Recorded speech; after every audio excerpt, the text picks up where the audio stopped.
Olá, tudo bem? Bom dia. Eu sou o professor Tiessi Manuel Bricenho Nunes e hoje eu vou conversar com vocês sobre as perspectivas e as reflexões sobre o aprendizagem do português como segunda língua e língua estrangeira. E sejam todos bem-vindos à minha palestra neste segundo encontro internacional de linguistas e é o propósito, eu tenho entendido, é para compartilhar um pouquinho, né, sobre a promoção da interculturalidade. Então, isso que eu vou fazer com vocês, compartilhar um pouquinho sobre como são essas perspectivas e essas reflexões sobre esse processo maravilhoso do ensino do português. Então, vamos a começar. Primeiramente, eu quero conversar com vocês sobre a finalidade desta palestra, né? Eu tenho já 4 anos aqui no Brasil e eu tenho a oportunidade de compreender que o ensino é uma coisa que é diferente em todos os lugares. Na verdade, não é o mesmo ser professor de línguas estrangeiras em um país que fala espanhol como primeira língua, que ensinar sendo professor é um país que você tem, por exemplo, inglês como primeira língua, ou talvez ser um professor, aqueles países que têm várias línguas, que elas são socialmente bilíngues. Então, aqui no Brasil tem umas características basicamente particulares, especiais, que elas fazem que o ensino de uma língua estrangeira seja diferenciado. Então, aqui eu tenho a oportunidade de compartilhar com muitas pessoas que estão chegando, que são estrangeiras, mas que têm a língua espanhol como a primeira língua. Então, elas chegam aqui para começar a estudar um pouquinho mais de português e o processo para ela é um choque, como é que estão aprendendo tudo isso aí. Então, todas essas experiências, essas coisas que aconteceram na vida delas e que está acontecendo na minha própria vida como professor, eu quero compartilhar com vocês. Por isso, a finalidade basicamente desta apresentação é abordar o ensino e aprendizagem do português como segunda língua. E eu quero destacar para vocês algumas coisas importantes. O primeiro dessas seria o método eficaz, ou mais bem, os métodos eficazes, qual é o papel da motivação no ensino de português como língua estrangeira, ou talvez como segunda língua, porque aí muda tudo. Quando a pessoa está tentando aprender, ou aquele processo de aquisição da língua no entorno que ela está. Então, começa a mudar tudo. Por isso é diferente, como vocês já sabem, o ensino de uma língua estrangeira e uma segunda língua. O contexto muda muita coisa, né? Então, também temos alguns obstáculos tecnológicos e, finalmente, eu também quero compartilhar com vocês como é a aprendizagem intercultural, sim? E como é que algumas pesquisas que eu estou fazendo se relacionam com tudo isso aí que eu quero compartilhar com vocês. Então, o primeiro que a gente vai conversar com vocês são os métodos de ensino eficientes. Temos uma grande quantidade de métodos. E é verdade que tem alguns métodos que são muito eficientes em um contextos, mas para outros contextos estão absolutamente errados. Por isso, as abordagens e as estratégias pedagógicas eficazes para o aprendizagem do português como segunda língua e como língua estrangeira, elas devem ser analisadas à profundeza, né? E devem ser avaliadas as vantagens, os desafios e toda a adaptabilidade em diversos contextos educacionais, porque tem outra coisa. O Brasil é muito grande e ele se divide em regiões. Então, se você é estrangeiro, você vai chegar aqui para aprender o português como uma segunda língua, você tem que considerar os fatores interculturais, que eles têm aí uma base para o ensino particular no próprio contexto.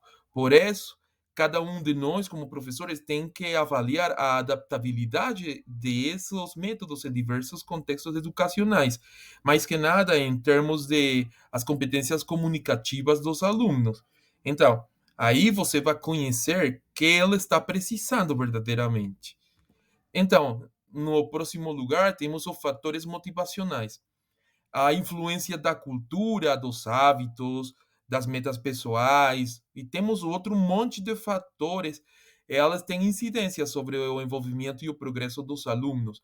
Tudo isso aí deve ser investigado particularmente por o professor para que ele tenha como criar estratégias que elas possam promover a motivação e o envolvimento durante o processo da aprendizagem, porque sabemos que temos basicamente aquela motivação integrativa, né?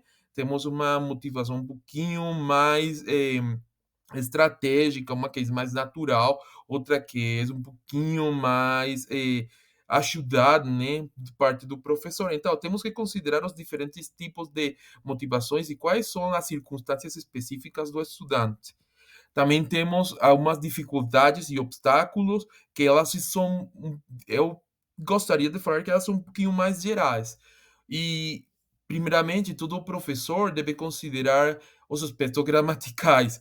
Isso eu acho que é um dos principais obstáculos, né?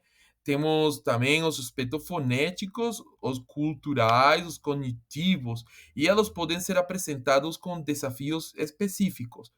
Portanto, o professor deve apresentar estratégias para superar essas dificuldades e ser o encarregado de promover o aprendizagem mais eficiente e mais robusto por parte de todo o processo. Então, aqui, basicamente, falando de como se superam as dificuldades e obstáculos, é o professor, o encarregado e aquela pessoa onde queda tudo isso aí, ela tipo o alicerce que vai a permitir que tudo fique aí mais sólido e possam ser resolvido todas essas dificuldades e obstáculos.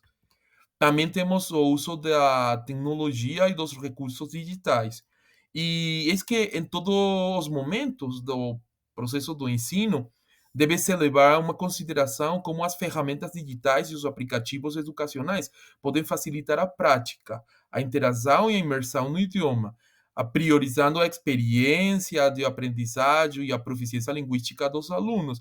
Então, basicamente, o professor não pode esquecer não, quais são os recursos digitais que tem no serviço dela para ela concluir de modo satisfatório o processo de ensino.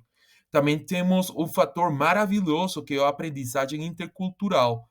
Se o ensino deve ser ministrado para uma boa aprendizagem, ele deve explorar como a compreensão das normas, valores, crenças culturais e, essencialmente, para uma compreensão como qual é o papel que eles têm para que o ensino seja eficaz e consigamos que os alunos tenham competências linguísticas mais fortes e conseguir ter um ênfase aí nas competências interculturais vai permitir que ele seja colocado como uma abordagem mais ampla, com o propósito de promover a visão enriquecedora e muito mais empática do idioma, permitindo que os alunos atuem em contextos reais mais diversificados e tirando todos aqueles preconceitos e todas aquelas visões erradas que se tem da língua, muitos estereotipos. Então, como professores, somos os responsáveis de que o aluno comece a construir um próprio processo de aprendizagem intercultural mais real. E ele vai permitir que comece a interagir com gírias, com palavras muito, muito mais relaxadas, palavras que vão ajudar a ele, que vão permitir a ele ter uma aprendizagem contextual do verdadeiro português, né? E não somente bater uma visão encaixotada de, de aqueles processos de inglês e da língua em geral. Então, já para concluir, eu quero compartilhar com vocês alguns comentários finais. E, em geral, esses elementos que eu apresentei para vocês são essenciais, né? Eu acho que são essenciais, eu acredito que são essenciais. Portanto, os professores do idiomas, eles permitem que elas possam atender de forma muito mais holística as necessidades e os desafios de seus alunos e possam promover um aprendizado mais eficaz, motivador e, na verdade, culturalmente consciente, né? Então, esses fatores não são todos, na verdade, mas por enquanto são os fatores que eu acho são os primordiais e os essenciais para conseguir ter um aprendizado eficaz quando você está ensinando português como segunda língua ou língua estrangeira. Então, já para concluir, eu sou muito grato com vocês por estes minutos de você me escutar o que tinha para falar. Eu quero concluir com uma frase de Frank Smith. E ela fala: o idioma não é um dom genético, é um dom social. Aprender um novo idioma é tornar-se membro do clube. Então, uma comunidade de falantes desse idioma. Então, verdadeiramente, esse é o propósito de nós como professor, ajudar a que o estudante possa formar parte de todas aquelas que conversam, que falam, que compreendem e que curtem uma língua.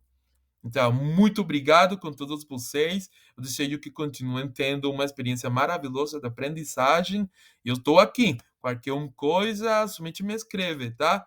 Muito obrigado. Tchau, tchau, amigos.